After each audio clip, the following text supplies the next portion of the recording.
New ইয়র্কের Kennedy বিমানবন্দর থেকে বের হওয়ার সময় হেনস্থার শিকার হয়েছেন জাতীয় নাগরিক পার্টি এনসিপির সদস্য সচিব আক্তার হোসেন। এদিকে এই ঘটনাকে অনাকাঙ্ক্ষিত বলে মন্তব্য করেছেন প্রধান উপদেষ্টার প্রেস সচিব শফিকুল আলম। আর হেনস্থা করার ঘটনার তীব্র নিন্দা জানিয়ে ৩ দফা দাবি জানিয়েছে এনসিপি।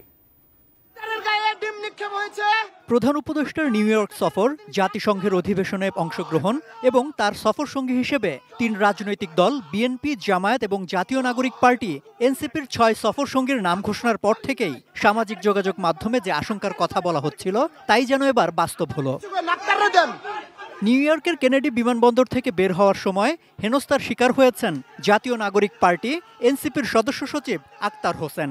সামাজিক যোগাযোগ মাধ্যমে ছড়িয়ে পড়া এক ভিডিওতে দেখা যায় বিমানবন্দর থেকে লাগেজ হাতে রাস্তা পার হচ্ছিলেন আক্তার হোসেন। তার পাশেই ছিলেন এনসিপির যুগ্ম সদস্য সচিব তানজিম জারা এবং তার একটু সামনেই ছিলেন বিএনপির মহাসচিব মির্জা ফখরুল ইসলাম আলমগীর ও বিএনপির ভারপ্রাপ্ত চেয়ারম্যান তারেক রহমানের পররাষ্ট্র বিষয়ক উপদেষ্টা Humayun Kabir. Nova LED TV, ঝকঝকে ছবি, নিখুঁত শব্দ, ৫ বছরের ওয়ারেন্টি। নোভা মানি, সঠিক মান, নিশ্চিত সেবা। এ সময় আক্তার হোসেনকে উদ্দেশ্য করে বিভিন্ন স্লোগান দিতে শোনা যায়। এক পর্যায়ে তার উপর ডিম নিক্ষেপের ঘটনা ঘটে। পরপরই হামলাকারীদের মুখোমুখি দাঁড়িয়ে স্লোগান দিতে দেখা যায় আক্তার হোসেনকে। পরে গণমাধ্যমের কাছে প্রতিক্রিয়ায় এ ঘটনাটিকে অনাকাঙ্ক্ষিত বলে মন্তব্য করেন প্রধান উপদেষ্টার প্রেস সচিব শফিকুল আলম। আচ্ছা, এটা একটা অনাকাঙ্ক্ষিত একটা ইভেন্ট।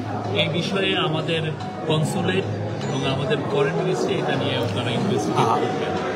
এদিকে এনসিপির পক্ষ থেকে ঘটনার তীব্র নিন্দা জানানোর পাশাপাশি যুক্তরাষ্ট্রের আইনশৃঙ্খলা বাহিনীর কাছে অভিযোগ দায়ের, নিউ ইয়র্কে বাংলাদেশ কনসুলেট জেনারেল সহ সম্পূর্ণ কূটনৈতিক মিশনকে চাকুরিচ্যুত করা এবং সফররত নেতাদের সর্বোচ্চ নিরাপত্তা নিশ্চিতের ৩ দফা দাবি জানানো হয়। আমি আপনাদেরকে ধন্যবাদ জানাই। অন্যদিকে প্রধান উপদেষ্টার আরেক সফর সঙ্গী জামায়াতে ইসলামের নায়েবে আমির ডাক্তার সৈয়দ আব্দুল্লাহ মোহাম্মদ তাহের বলেন, এ ঘটনায় দেশকে অসম্মানিত করা হয়েছে। এটা একটা ব্যাড কালচার নিঃসন্দেহে, তবে এটা খুব ব্যতিক্রমধর্মী, এমন কোনো মানে হতাশ হওয়ার মতো বা খুব উদ্বিগ্ন হওয়ার মতো কোনো ঘটনা নয়। কারণ 10 জন এসে একটা ডিম মেরে দিতে পারে। তবে বাংলাদেশের জন্য এটা লজ্জাজনক। এই কালচারটা খুবই নেগেটিভ। বিমানবন্দরে অবস্থানরত আওয়ামী লীগের নেতাকর্মীরা এই ঘটনা ঘটিয়েছে বলে অভিযোগ রয়েছে। পরে ঘটনায় জড়িত থাকার অভিযোগে মিজানুর রহমান চৌধুরী নামের একজনকে জ্যাকসন হাইটস এলাকা থেকে আটক করা হয়। সম্রাট আনোয়ার, এটিএন নিউজ, ঢাকা।